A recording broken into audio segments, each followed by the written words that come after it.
worked as a dentist for more than 30 years. Mhm. What prompted you to transition from your dental practice to therapeutic landscaping? And tell me, what exactly is therapeutic landscape? Well, thank you, Carrie. That's a great question, and it's always good to reflect on one's life. You know, we get so caught up into our to-do lists, and back to my grandmother, who decided when I was a very young boy that maybe I was wiser than my years, and was always imparting these quips, these of wisdom to me. And one of the things she told me was, when you're going to make a change in your life and you're leaving something because you need to or want to, don't leave just for the sake of leaving. Let the calling towards be of the voice. And so have always something to go towards, whether it's a relationship, a job, a home, or what have you. And so I decided, probably in the early 90s, when you and I were working together as you as my spiritual director, which was one of the great gifts of my life in New York City, of having Carrie Jackson attend to my spiritual well-being. But I knew that I wanted to leave dentistry, that it was not, as much as I enjoyed the mission part of it and the education part of it, I wasn't enjoying the critical clinical practice as much as I wanted to. And so I think it took my understanding of the only thing that made me feel great during those times of depression. I was depressed. I was depressed because I wasn't moving forward in a bold way. And it's because I didn't have anything to go towards. Thank you, Grammy Ruth. And it was through depression that I realized what I was going towards. And that was that my experience of working in my garden every weekend was the only thing that nourished my soul. It was the only pharmaceutical that helped with depression. And so I thought, it can't just be for me that this works. It has to be for other people. And so I felt just a very strong sense of being guided towards New York Botanical Gardens and their programs. And that's where I got my training as a horticultural therapist and landscape designer. And therapeutic landscaping is not recognized by the US Department of Labor. It's not a job. It's something I made up, actually. It's just taking, you know, landscape design and horticultural therapy and merging them together in a way that celebrates each and both. And so that's how I came to really love what I'm doing. And it was in choosing and deciding yes for this passion that gave me the freedom to let go of my work as a clinical dentist. But therapeutic landscaping, to answer your third question, is, as I mentioned, a term that I made up. Where it's derived from, I think, is understanding that, as Lady Gaga in her eponymous lyrics said, you know, baby, you were born this way, that we were all created with what Edmund O. Wilson coined, the much regarded anthropologist, botanist from Harvard, Edmund O. Wilson, who coined the term biophilia, which basically in Latin means love of life or of the natural world. You know, that we were all created to delight in creation. And so horticultural therapy actually is inspired by that. It's inspired by the human biophilic response, to understand that with the horticultural world, in all of its manifest iterations, is there's an opportunity, like some other companion therapies, drama therapy, art therapy, music therapy, is to actually use horticulture as the medium in which clients, patients, human beings are all made well, or increase their joy at some level. So I decided that landscape design was one thing, but I believe that human beings, whether you have a backyard or not, if you've got a windowsill,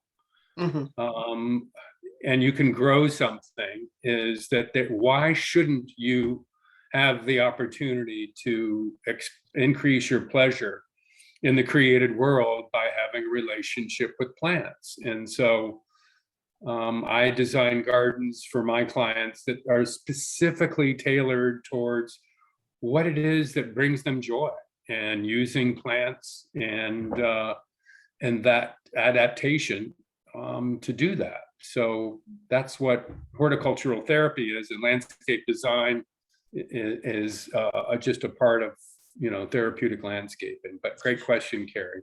So for your clients, are they primarily homeowners? Are they businesses?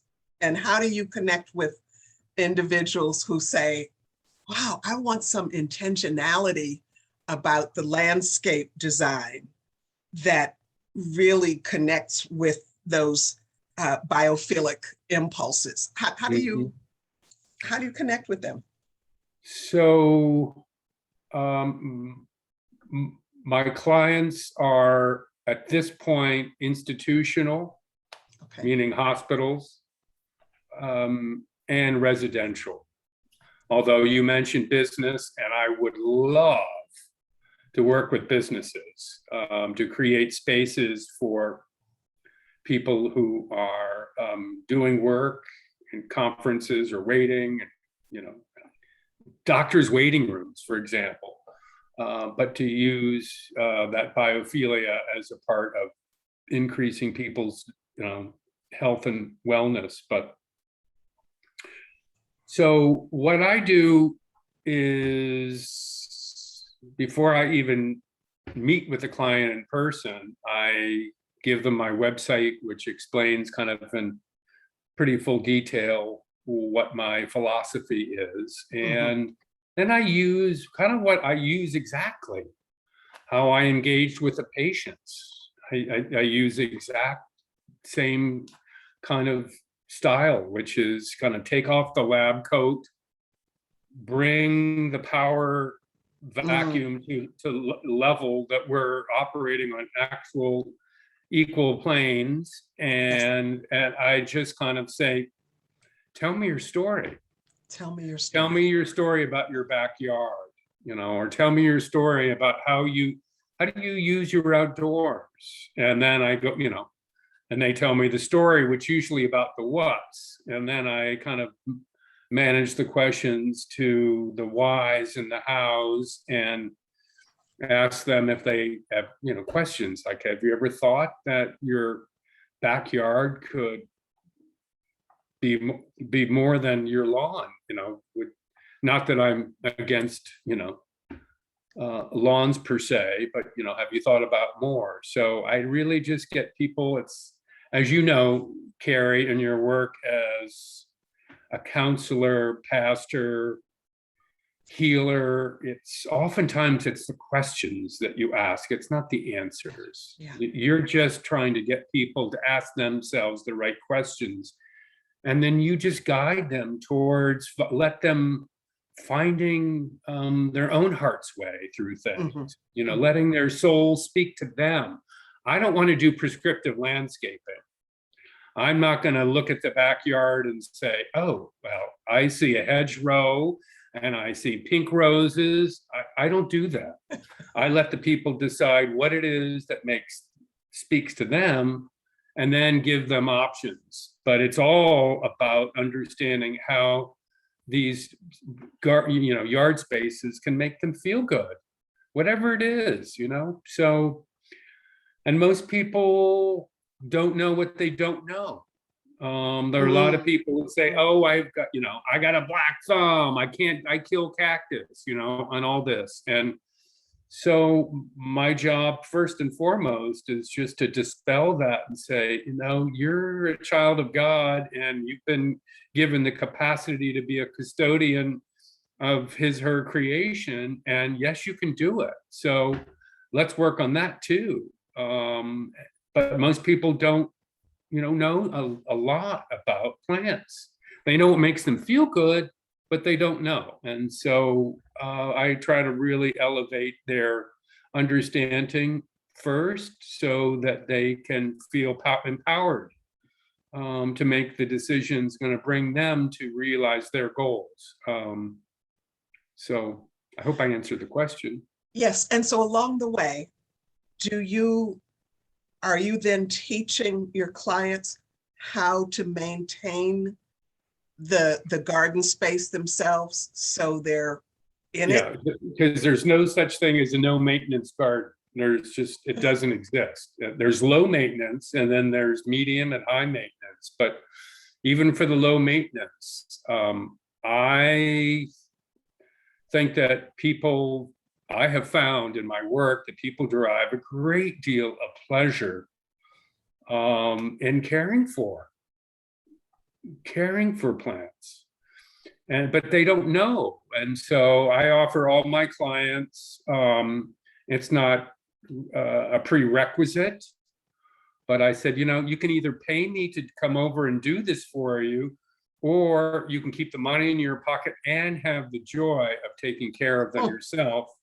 And I'm going to equip you. So I do 4 1-hour primers on planting, pruning, fertilizing, winter maintenance, and then a little bit just for fun on color theory, because people love, color is always something that people like to talk about. So we do a whole thing on color theory. So you live you're kind of along the East Coast. You live a couple places. For people who are interested in working with you, but they don't live on the East Coast, is there a way they can connect with you via online video and you walk them through how to set up their own garden space? Yeah, it's like I've done a lot of Zoom calls and just having people walk me through their property.